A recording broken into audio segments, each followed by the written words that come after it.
Hi, everybody. I am so excited and honored to welcome this lovely man who is in Norway, Eivind. Have I said that correctly, Eivind? Yeah, good. Currently, I live in Sweden, though. I am Oh, Norwegian, but there, I just to currently live in confuse Sweden. me. Wow, so you live in Sweden, but you're Yeah, Norwegian. Cool. yes. And I've just noticed my eyes just watering a little bit already. And I'm not even crying yet. So the reason I've invited you to have this conversation, Eivind, is because I've been following you on Facebook for quite a number of years now. When I say follow, I don't really follow people, but there are some people that I choose to tap into. And you are one of them. And I joined your Inner Throne group some years ago. And I was just fascinated with what you were sharing.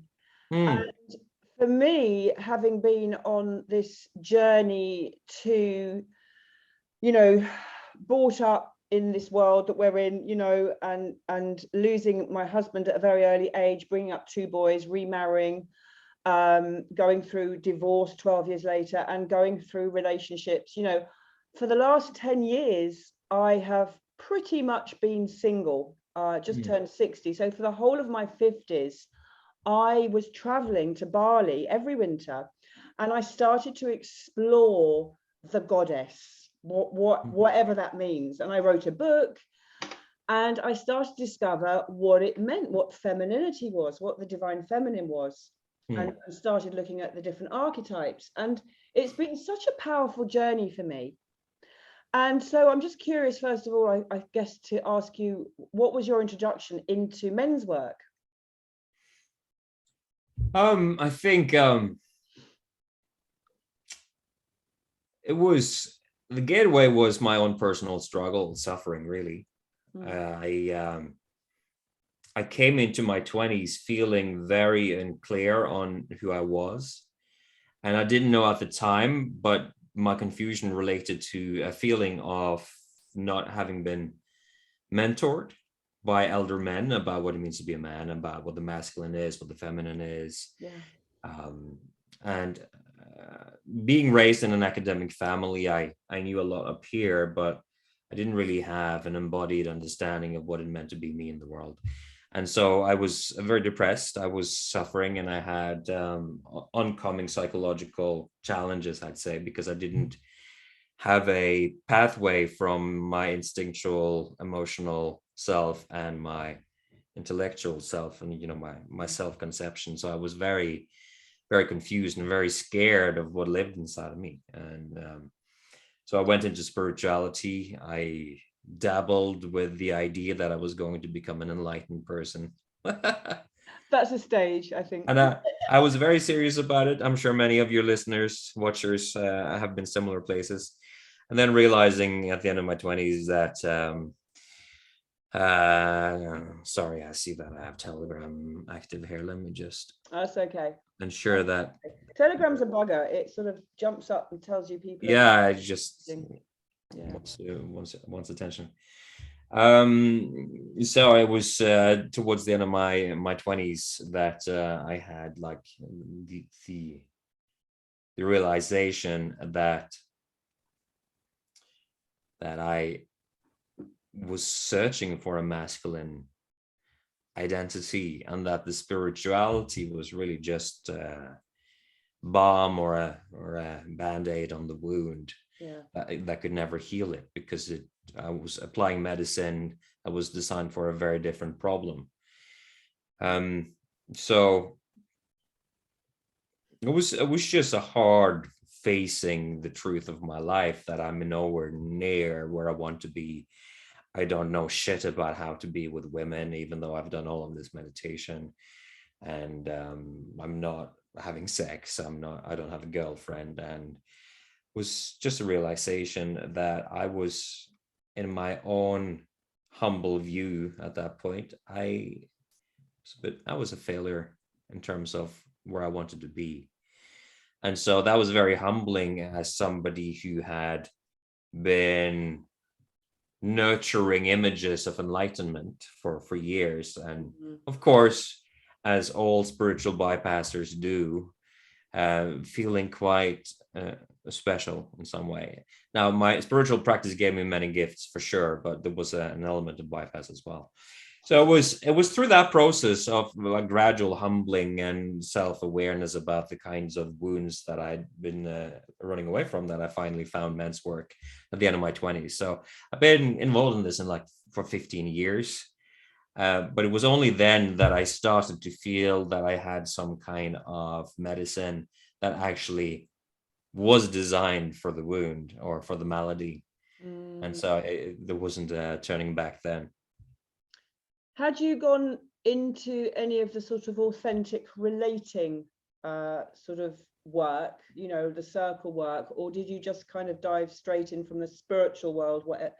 I think we've all been through the spiritual bypassing world, and in some ways it feels like it has been necessary to go through that phase, because I feel like we're at a very heightened point at the moment where the energy is moving so fast and it's so high and vibrant. I feel we're at such a tipping point right now, and that whole spiritual bypassing just feels like it was another part of the apprenticeship to get to where we are now. But I'm just curious to know, given whatever your spiritual practice was, or did it include authentic relating, or did you sort of go from whatever you went? I started actually my spiritual practice. I discovered it when I was a bachelor student in Bournemouth, England. Oh, wow. I started to dabble with some Buddhist meditation based on some books that I had. And I also attended a yoga class in the nearby health gym, whatever.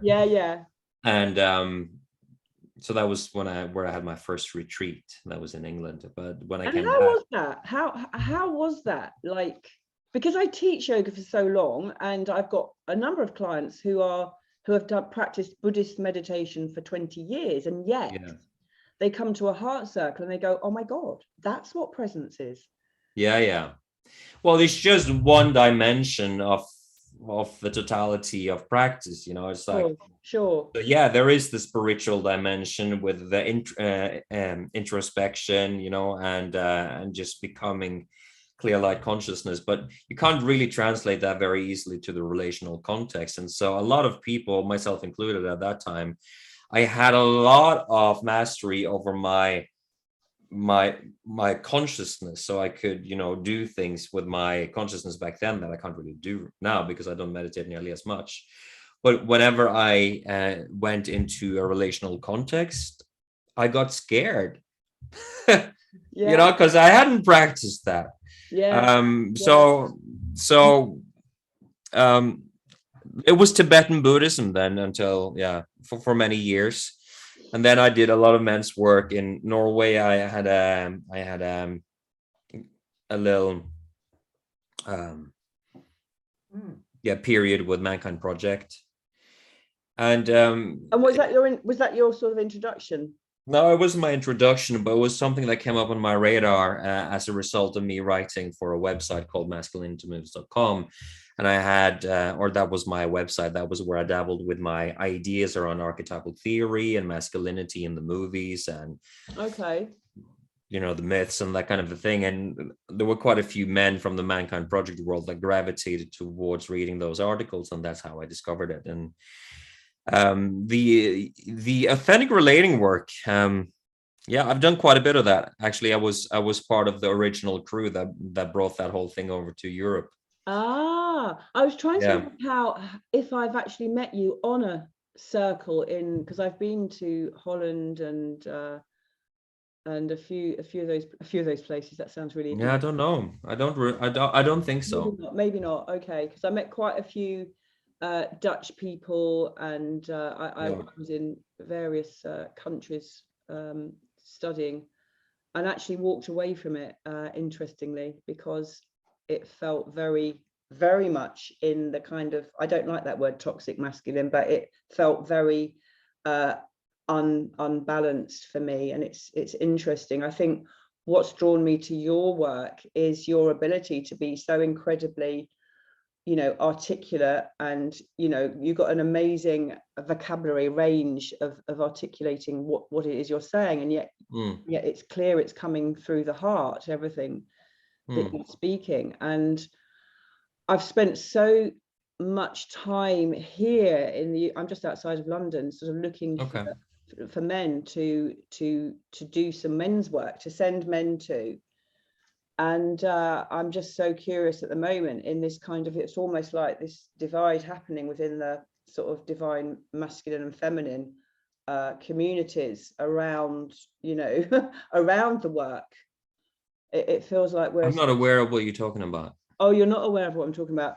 So No. what I'm talking about really, I guess, is now I've been involved in a few groups, and as I say, just see them on Facebook, which I'm part of, but around this whole dominance of the masculine and the submission of the feminine. Right. And it's really being pumped out there. And yet there's, you know, there are people that I'm being introduced to now, such as Perry. I believe I noticed that you were, I don't know if you know Perry, but I'm working quite closely with a friend, Coco, who's involved in this work. And it feels like a new paradigm is sort of coming in. That's how it feels to me. And it reminds me of, you know, when I'd been teaching yoga for 20 years, and I went to a workshop one day where instead of in downward dog, it was about pushing your heels down into the earth, down into the ground. The language was so different. It was about allowing your heels to be received by the earth. Okay. And it feels like what I'm starting to explore now, and this is only in the last couple of weeks, is this idea that the woman is not having to be submissive, and that she's actually the one that is receiving, but also the one that is, you know, that is so powerful, so that there's much more to whole people rather than this very significant it's almost like a program that's being pumped out within the community, I feel, that is very much the masculine is the dominant and the woman must surrender. And it just feels it just feels distorted. Yeah, I'm familiar with that frame, and whenever it pops up on my wall, I tend to find that I have several guys that I'm Facebook friends with that are working in that field, and I often find that what they write is from an energetic principle, quite good, in the sense that it's it's indicating that there is the man is holding, if he's a masculine man, and most men are, holding some kind of frame and taking some kind of lead that the woman gets to relax into and surrender to and feel safe in. And generally, I think those are very sound principles, but I think there can be a subtle distortion if it's actually coming from more of a mental space where the woman kind of has to just, you know, submit to the man's ego instead of his authentic leadership as it flows through his masculine heart, you know? Yeah, I'm hearing you, because it's interesting. We were having this conversation about how, because to be fair, Eivind, when I sort of came across you again during this, you know, crazy last 2 years, I kind of pulled away, and I'm in and out of Facebook. Well, I've been in Facebook jail 7 months out of the last 8 months out of the last 13 months. I've been and there at the moment as well. I literally come back for 36 hours, and then they find a post from last year and they ban me again. So, but the conversations I have been having on this topic are that I noticed with you, and I did notice it because I think one day you came and made a comment on one of my posts. Yeah. I've been really out there as, you know, as a freedom fighter. I've done all the levels of, you know, being out there on the marches. I've been handing leaflets out of school. I've had the horrific meeting of people slaying me and calling me a, you know, virtually might as well be telling me I'm a murderer for telling people not to have the jibby jabby jobby. And then I sort of I felt, now this is a feeling I got with you, that you sort of you questioned, and then I saw you. It's almost like I saw this brilliant light and go, yeah, this is bullshit. To put it bluntly. Like, I don't know, was I right there, like this sudden whoa? I don't remember this particular instance, but no, you're referring to me having some sense of calibration to what's going on, or yeah, absolutely. yeah. Yeah. Well, over the last 2 years, I grew up in an academic family, and so I've been, I wouldn't say quite indoctrinated, but let's say raised into a philosophy of the mind. Sure. And I never fully bought into that, because I became a graphic designer, and I did IT first, and then I became a graphic designer. So I didn't become an engineer or anything like that. We're very much up there, but still, I have been very committed to a school of rationality in my life, and that even after I adopted spirituality, and even after I discovered the archetypal theory that is now the base of my work. And so anything that I discovered in the, shall we say, more mystical part, or the more shamanistic layers of my being, in order for me to feel comfortable with putting it into the world, it would have to go through the layer of critical thinking first. I love that. And I think that has served me well. But what happened starting about 2 years ago, I'd say, but maybe a little bit longer ago, was that I was noticing that there was a disturbing trend, at least from my perception, that the people that were self-identifying as rational were speaking in ways that I deemed completely irrational. And the purveyors of critical thinking were losing their marbles in my perception. Interesting. And I was wondering, like, what the hell is going on here? And so then this has been a very, like, an identity shift for me, because I actually am raised in between two lineages, which is my father's more academic lineage and rationality. And even though I'm not sure even my mother would talk about it this way, but she's from the north of Norway, very close to nature, not so much intellectual. I think I saw you talk about this on Facebook, and I was fascinated with your share. Right. I loved the share. And something has kept bringing me back to you and your work. And I love that you share that. And so, given how you sort of came to this, and you're quite sort of outspoken now about what you really believe to be the truth now. Yes. And I didn't believe that 2 years ago, mind you. No, I get that. And I just want to say that I see you, I see you. And it's interesting, isn't it, on this whole social media thing? Because, as I said, I don't genuinely follow a particular person, but there are a few people that I will check in with now and again. And I hadn't seen you for maybe a year, and I just checked back in with what you were doing, and I really, really resonated again with where you were at, and I think I witnessed this alchemizing in a way. And it was very beautiful to watch. So I just want to share that with you. I think it's ultimately the purpose of the masculine, as far as I can tell, is to provide and protect. It's to be a holder for innocence, for the feminine principle, to be a container and a shield in some way. So the masculine for me is protecting the feminine principle and innocence, but also to be a stand for truth and justice. Those are some of the core principles. But the way that masculinity, in the immaturity of it, and that is being propagated in the world now, it tends to be more of like a stubborn, cognitive, dissociative, disembodied, Yeah, definitely. You know, very very rigid, a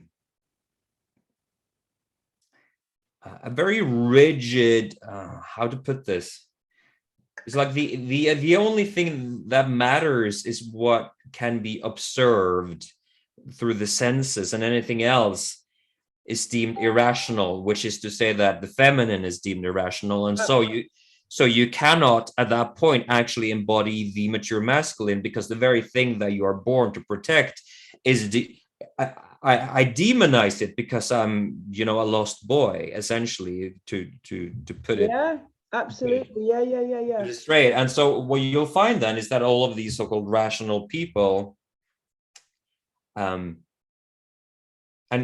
let's be clear, I'm a big fan of rationality when it's done right. You know, no, when it's not a bypass, when it's an actual. I'm almost telepathically communicating with you right now, so I must stop this, because for me, the energy and the work I've done, and the shift, the subtle shift, and yet the powerful shift that's happening right now, like right now, where are we? February 2022. Yeah. For me, like I've been at the tipping point of many times, whether it be through trend in fashion or music, or what else, like just I've always somehow been there, you know, punk. and because I've been on this, I've been on an incredible path, but because I've been on this path of, you know, discovering what it means to be feminine, what it means to be a woman, realizing that some of the stuff was bypassing, and some of the stuff was just blatantly, like, you know, not what the feminine is. I can't even think at the moment. And then finding, you know, some groups and some men's, well, I say they're run by men, who are suddenly pushing this, it feels like, I mean, agenda is the wrong word, but just pushing this way that the divine masculine, the divine feminine are, and then suddenly thinking, whoa, you know, something's off. And so coming back to what I was going to say to you earlier, was that given that you are now seeing, like, fully, like, what's going on in the world, and actually how everything we've ever been told is a lie, then where does this paradigm of what the divine masculine and feminine that we are now sort of being told through the trend, if you like, of divine masculine and feminine, as opposed to the absolute truth? Because, you know, am I making sense? I don't actually resonate with that language at all. So the inversion of everything being not what we are being told. Yeah, exactly. Our own inner truth, through inquiry, through, you know, who comes into our frequency, by who we realize it's time to let go, so that we're creating more space for more. I mean, this is huge for me at the moment. Yeah, as I said, I don't resonate, or shall we say, I don't particularly love using the word of sacred masculine, sacred feminine, divine masculine, divine feminine. And I think the reason for that, it's not that they don't exist, but I think it's so easy for, and this may not be something that everyone struggles with, but in my experience, it seems easy for people to spiritualize their own wounds. You know, and so for instance, in this David Data world, where you have the 3 stages of masculine and feminine, I'm sure everyone that follows you has heard of that. Oh no, no, honestly, everyone that follows me, I've got a very broad spectrum of people in different communities. Right. Interestingly, okay, well, I'm not going to do like a big expose of his work, but the idea then is that the feminine is kind of like this, you know, the weather, you know, it's like the weather is just expressing itself, and sometimes it's the ocean, and sometimes it's an earthquake, and sometimes it's a sunny day, and it's like this depiction or this idealized notion of the exalted feminine, that the man then comes in with his puny little, boundaries and tries to stop the volcano or to put the ocean in a cup of water or whatever. And the I haven't heard that one, but anyway. oh well, that's the general idea in this more poetic presentation of David Data's work, is that the woman is the weather, she is like the elements of whatever, and the man is just somehow sort of holding the space, or being in some sort of, so a bit like the river being held by the river bank. Yes, the banks of the river, that kind of thing. Yeah. And then what often happens is that then a woman who hasn't done her emotional or psychological work, or it could also be a man, is just completely all over the place because she can't hold herself. And then she pretends that she is the divine feminine. I see this happen so much in this whole goddess culture. Absolutely. And unfortunately, that word, I've been through that phase. I don't really use the word goddess anymore at the moment now, because it's like, for me, it's like the word woo-woo. Yeah. That I mean, it's not quite the same, but that word actually really triggers me, because what I have noticed more in the last couple of years in particular, and particularly in the last year, is how many of the sort of rationale, masculine, male brain, whatever you want to call it, logical mind, are saying things like, oh, well, this might sound a bit woo-woo, but it's true. And it's being used, that word, and it does annoy me. And I feel the same with that word goddess. Yeah. And it's actually like the word God. You say God, you use the word God, you can guarantee you're going to trigger 75% of your audience, or I'm speaking for me. I've taught yoga for 30 years. I've run retreats all over the world, and the amount of people have said, well, I'll come to the retreat, but I'm Christian, so I can't do the meditation.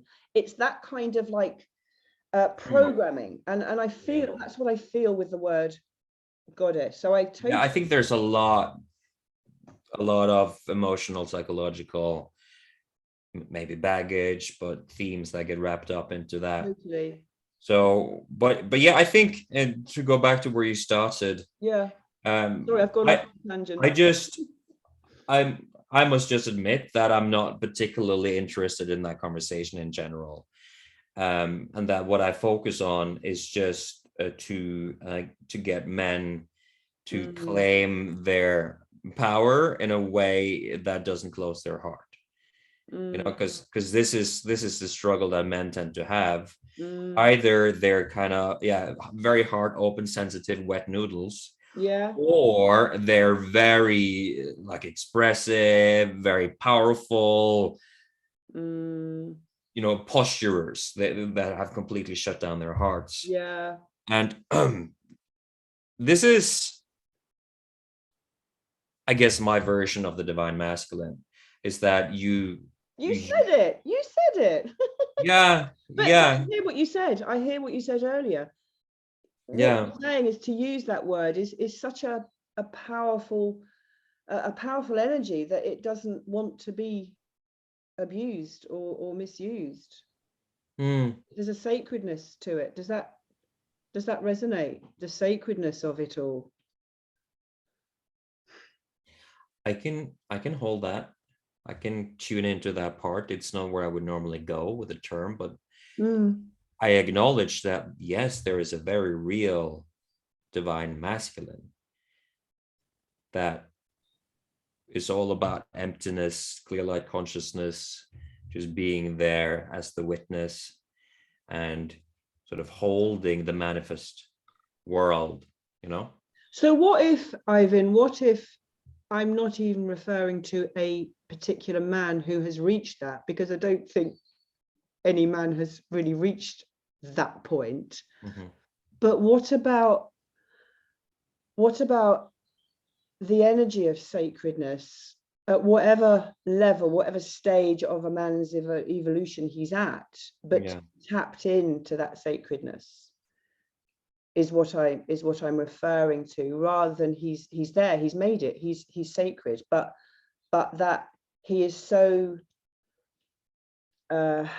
I guess it's the feeling that when the guys come out of your courses, or that wonderful retreat that you invited me to, it's that space of like, wow, that was sacred, that was Yeah, for real, sure. was, you know, that was the energy that, however, whatever way where we are doing this work, and however it's being embodied and translated, is that it brings us to that place.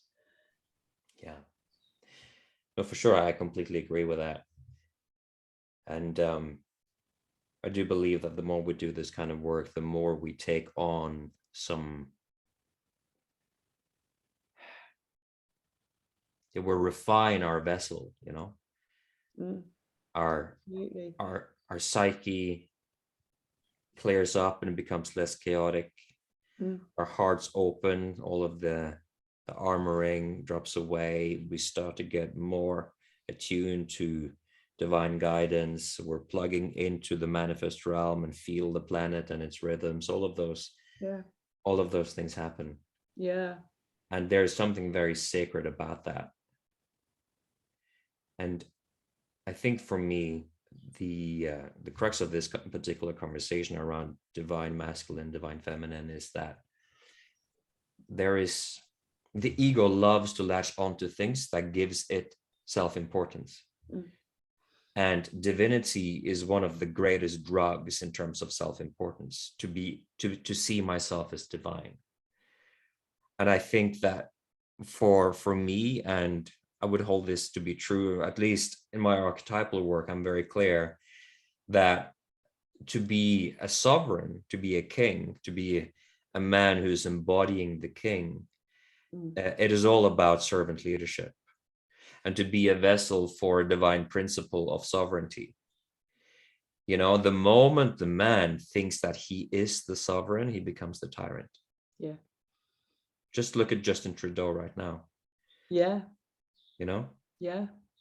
Yeah, absolutely. And, you know, that is, I guess, part of the human experience, coming here to this, you know, into this density. In fact, a friend of mine just said this morning how, I mean, I don't know if the Palladians and all this is your thing, but you know, just saying how those of us that are doing this work, however we're doing it, the Palladians are so grateful that we came down to this density to do this work that is so needed.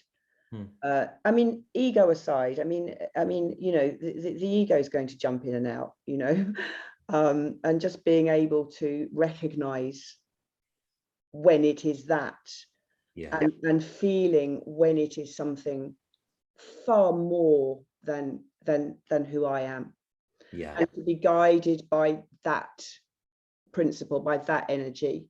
Yes. You know, to say, oh, that's ego, I've given up with that one. Like, it's like, yeah, I know when that's ego. And that's why the journey, I think, or I feel, to this sovereignty, it is very much our own journey, but to be guided and held in a group, which is why I'm so intrigued. I'd just like to ask you, before we must wind up fairly soon, just could you just explain to my people what your group is? Is it for men only? And just very loosely, what it is you do.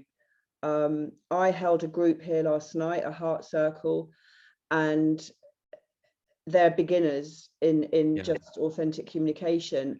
And I want to move the guys on to a teacher who could teach them some of the men's work for now. Me and a friend are hoping to do more around the women's work and then bring the men in. But how would you share what you do to say men looking to begin this journey? Yeah. Well, at this point, we have quite a few memberships as well as intensives. And the program that we're most famous for, or most well known for, is the Reclaim Venus Run initiation, which is where everything started back in 2014. And wow, that long ago. yeah, I've been doing this for a while. Yeah. So back then, well, actually, I'm not going to do the story now, but it's a 3-month high intensive training. Okay. And it is designed to be an actual initiation, which is to say that a man will have to face the limitations of his existing identity along the way, and actually, to some extent, face that or witness that crumble, be part of that crumbling, and then being reborn into something new. Wow. And so this is something that I'm very proud of that we can do, because it's the kind of thing that people have a hard time imagining can be done through an online medium, because it's an online training. Yeah. But it can be done, and that's what we do. And I can give a quick overview if you would like, or is that... please do. Yeah, if anyone's listening this long, I'm sure they're going to enjoy listening to this next bit, and then we'll just wind up. So yeah. Good. The start of our program is about mapping out your conditioned identity, to realize that a fairly arbitrary set of circumstances have made you into who you think you are, and they've been picked and mixed, and there are very serious traumas that have happened, and there are also maybe less serious things that I've taken to heart and made part of the story of me. And so we make them aware of the mythos of their present self, that there's a narrative that runs who they think that they are.